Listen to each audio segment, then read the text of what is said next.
Oi gente, tudo bem? Eu me chamo Pedro Birk e eu tô aqui pra ajudar a falar minhas ideias, meus pensamentos sobre as questões 17 e 18 que relacionam muito em si. São ambas, eu considero, de química até, ou um pouco de física, dá pra até pensar um pouquinho. Acho que até um pouco mais, porém são questões muito boas e que dá pra tirar muita coisa delas. Vamos começar então. Então, nos fios amazônicos, os valores de pH da água, então o potencial hidrogeniônico é o quanto de H+ tem na água, isso já é sabido já, de acordo com o período do ano. Então, períodos que tem mais chuva, eu acredito que tenha um pH mais neutro, por causa que a água traz bases para a solução, que seria o rio. E em períodos mais de seca, eu acredito que o rio fica mais ácido. Eu acredito. Baseado porque o texto não fala nada, então dá pra tirar essa interpretação. E a condutividade elétrica varia de 6 a 50, então deve ter um período que deve ser pouco e muito, ou também influenciado, eu acho, pelo período de chuva. Eu acho que tem mais a ver, ou se o rio tem mais minerais ou não, uma coisa assim. Os minerais mais frequentes nessas águas são o sódio e o potássio, né? Acho que já eu acho que água que não é pura deve ter uma concentração mais de sódio e potássio, mas entretanto, em algumas regiões o cálcio e o magnésio podem ser presentes em grandes quantidades. Só para fazer um parênteses, lembrar que o cálcio é uma base forte e o magnésio é uma base fraca, que ele não é tão bom.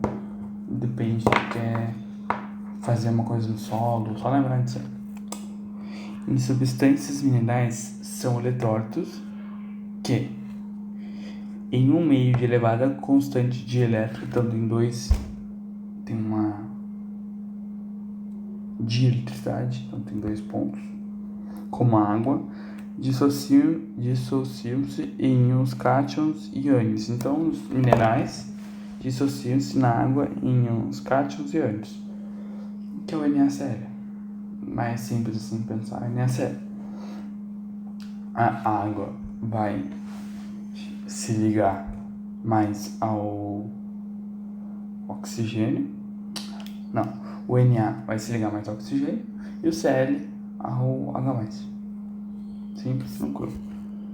Mas não vão se grudar, eles só vão ficar um em volta do outro, lembra isso aí. Quando sob a influência de um campo elétrico. Então tem que lembrar da física de um campo elétrico, então toda carga que tem diferença de elétrons gera um campo elétrico. Lembra disso? Move-se na solução em direções opostas, então eles estão aqui estabelecendo a corrente elétrica, porque eles vão estar em polos e esses polos vão gerar uma corrente, uma ADDP. Você não sabe disso, é um lançado mais difícilzinho. E que dá? A condutividade elétrica de uma substância depende. Eu gosto sempre de pensar em exemplo prático, tipo cobre, fio, né? Eu gosto de pensar em fio. A diferença do cobre e de um outro fio, sei lá, de ferro, ouro. Acho que ouro é bom até, mas enfim. Eu sei, conhecimento meu de vida, acho que também tu vai ser, que fio de cobre é melhor. Por quê? Porque o fio de cobre não tem tanta perda e ele tem uma organização molecular entre as moléculas boa, favorável à corrente elétrica, né? Ela tem um bom e que isso configura um elemento bom não vai ser fio, que é a resistividade, que é a segunda lei de Ohm, que tem aquele pezinho. Eu vou desenhar aqui, ó. Não, mais assim. Aquele índice, aquela constante, e também baseado na minha vida. Então, eu considero verdadeiro do estado físico da substância. Sim, eu acredito que quando ele está sólido, principalmente o metal, ele está mais organizado. A organização molecular de um sólido para fazer só vou desenhar aqui, ó. ele tá muito mais grudadinho, ó. Ou seja, a corrente elétrica ela pode fazer assim, ó. Porque vai ter um mais, um menos, um mais. Entendeu? Então, eu penso que analisar a vida faz sentido nesse contexto. De tu olhar assim, pá, ali tá, né? E a organização, só pra voltar, a organização de um líquido é um aqui, um aqui, um aqui, um aqui, um aqui. Você tem que lembrar que eles estão meio afastados, assim, não tem um escudo cristalino como tem no sólido. E no gás, né, é loucura total, é um aqui, tipo, não te quero ficar me tocando. E pensa, ó, olha o quão o trajeto vai ser difícil pra te fazer um... Mas tem como, mas é difícil. Por exemplo, raio, tem como.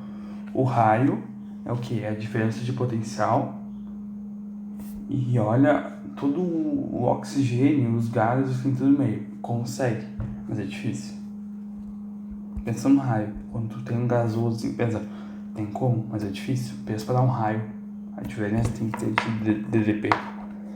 Então, sim. Do tamanho dos íons, ou seja, aí pelo ou seja, eu acho que já tem que dar uma desconfiada. Eu sempre desconfio.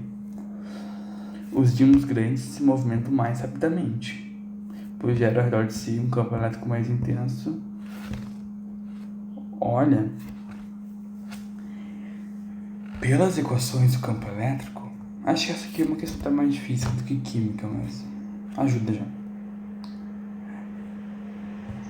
Pelas equações do campo elétrico não diz nada que se um tamanho é maior que o outro, porque todas as cargas são a mesma coisa, tipo, não tem, por exemplo, sei lá, oxigênio e hidrogênio.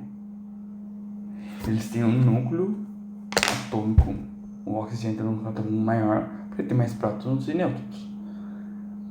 Mas íons são íons, e todos os íons são íons que têm mais ou menos elétrons, mas tamanho não... Primeiro, que tem fórmula não considera tamanho, só considera a carga. Quanto mais de carga, ou menos de carga. Então já mata aí, tem que lembrar que a equação é... a minha equação agora é E igual a Q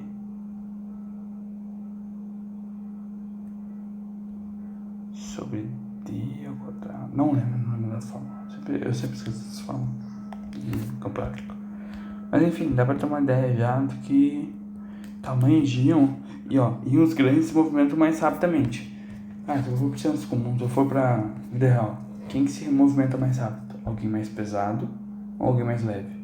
Porque se a pessoa é maior, ela tem mais massa. Ou seja, não vai se movimentar mais rapidamente, então tem como refutar. Do número de íons em solução, portanto, do grau de inibição do eletrólido.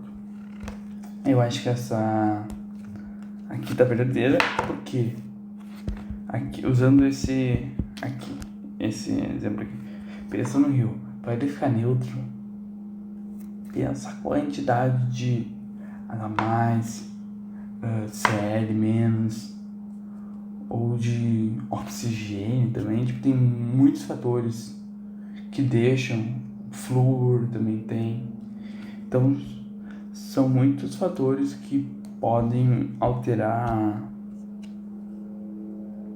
o grau de inibição. E o grau de inibição, quanto mais íons tem, então, tipo assim, mais íons significa que tu vai ter mais corrente elétrica, porque ela vai ter, aqui ó, quanto mais íons, mais tu vai conseguir percorrer. Então, eu considero verdadeira essa alternativa por causa disso, porque pensa, analisando faz mais sentido, porque tu vai ter mais. Pensa num caminho de uma estrada. Quanto mais placas de indicação tu tiver, mais fácil vai ser para ti continuar o caminho. Pensando nesse exemplo bárbaro aqui. Tu vai estar com o carro, mais placas, vai dizer, siga reto, tu vai seguir reto. Porque tu vai ter onde eles te indicam onde ir. Acho que essa questão, uma questão mais tranquila, assim, é meio só pra te dar uma... ver se tu te rateia. Aí fica 1, 2, 4. Questões alternativa C. É isso. Obrigado. Tchau, tchau. E é isso, eu acho que não tem mais. Agora eu vou fazer 18 depois. Daí a gente dá uma olhadinha.